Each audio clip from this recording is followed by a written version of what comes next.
Gospel according to St. John, the 20th chapter. Glory to you, Lord.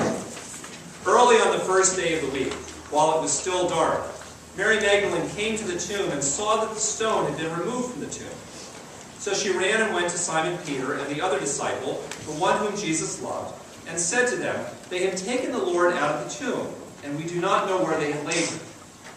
Then Peter and the other disciple set out and went toward the tomb. The two were running together, but the other disciple outran Peter and reached the tomb first. He bent down to look in and saw the linen wrappings lying there, but he did not go in. Then Simon Peter came following him and went into the tomb. He saw the linen wrappings lying there, and the cloth that had been on Jesus' head, not lying with the linen wrappings, but rolled up in a place by itself. Then the other disciple, who reached the tomb first, also went in, and saw and believed, for as yet they did not understand the Scripture, that he must rise from the dead. Then the disciples returned to their homes. But Mary stood weeping outside the tomb. As she wept, she bent over to look into the tomb, and she saw two angels in white, sitting where the body of Jesus had been lying, one at the head and the other at the feet. They said to her, "Woman, why are you weeping?" She said to them, "They have taken away my Lord, and I do not know where they have laid him." When she had said this, she turned around and saw Jesus standing there, but she did not know that it was Jesus. Jesus said to her, "Woman, why are you weeping? Whom are you looking for?" Supposing him to be the gardener, she said to him, "Sir, if you have carried him away, tell me where you have laid him, and I will take him away." Jesus said to her, "Mary." She turned and said to him in Hebrew, "Rabboni," which means teacher. Jesus said to her, "Do not hold on to me, because I have not yet ascended to the Father. But go to my brothers and say to them, I am ascending to my Father and your Father, to my God and your God." Mary Magdalene went and announced to the disciples, "I have seen the Lord." And she told them that he had said these things to her. The Gospel of the Lord. Well, Easter was a surprising day, but because the Easter story is one of the few widely known stories of Christianity, sometimes we can miss how surprising the story really is. Nobody, including the first disciples, expected Jesus to rise from the dead, even though he had told them several times that this was going to happen. Nobody, including the first disciples, expected the tomb to be empty. And nobody, including the first disciples, expected that the story of Jesus would carry on beyond Good Friday.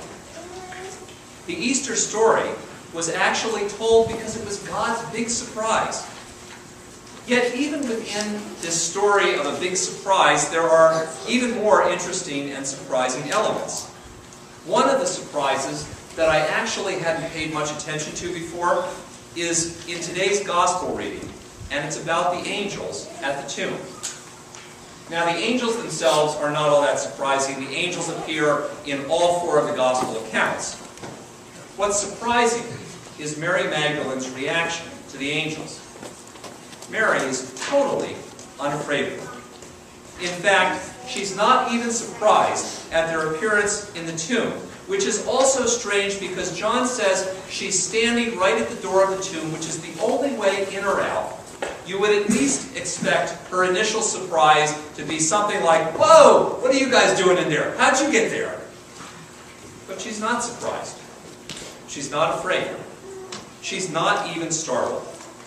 And that never happens in the Bible when people see angels.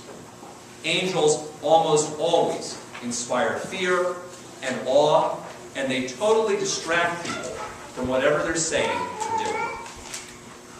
But not Mary. She's not afraid. She's not distracted. She's not even surprised by this bizarre turn of events.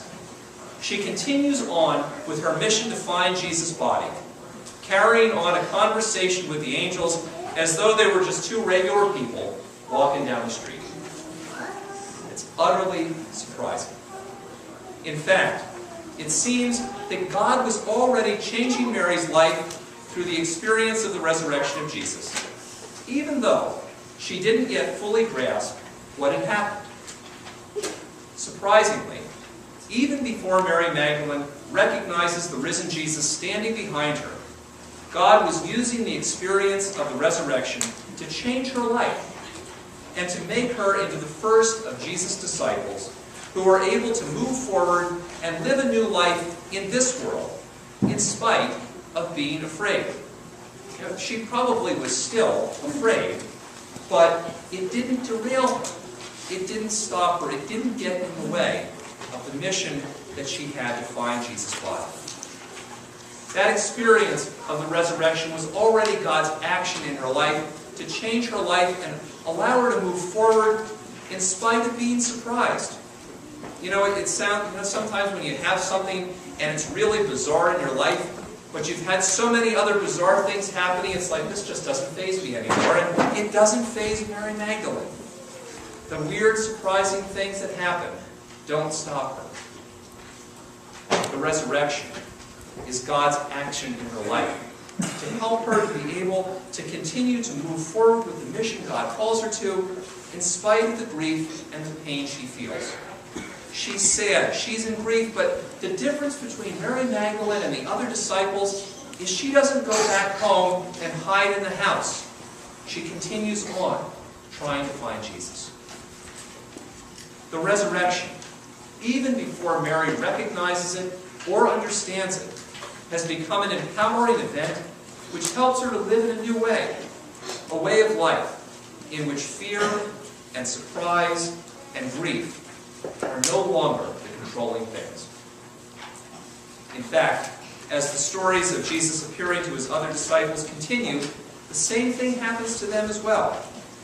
They come to understand that the resurrection hasn't just changed Jesus, but that through the experience of the resurrection, God is about the task of changing them. The resurrection is not simply God's promise of heaven after they die, but instead the resurrection is an empowering event that helps all of Jesus' disciples live forward in a new way, a way in which fear and surprise and grief aren't the controlling things in their lives anymore. And that's really what the resurrection is about for us as well. The resurrection is not just a story that happened long ago that we remember today. It's not just about standing in awe of what happened to Jesus. And it's not just a reminder that someday after we die, we'll have new life in heaven. Instead, the experience of the resurrection is God seeking to change our lives right now. Just like Mary Magdalene, Jesus wants to make you and me into people who can live a new life right here and right now. A kind of new life in which the things that make us afraid are not the center of our lives anymore. The resurrection is intended to be God's action in our lives that makes it possible for us to live in a way that the things that surprise and confuse us do not distract us from the mission of life that God is calling us to today. The resurrection is God's acting in our lives, also to make it possible for us to move forward with the mission that God calls us to and not be distracted by the things that cause us grief. So that even when we are in grief and pain, those things actually, like Mary Magdalene, empower us to serve instead of going home and hiding out in our houses. Today, we actually begin 50 days of celebrating the resurrection of Jesus. And we celebrate the resurrection for so long because the resurrection is a big deal, not just for Jesus, but for us. For it's in celebrating the experience of the resurrection that we celebrate God giving us a new lease on life right now. It's in living the experience of the resurrection that we begin to grow out of the habit of letting fear and surprise and grief rule our lives.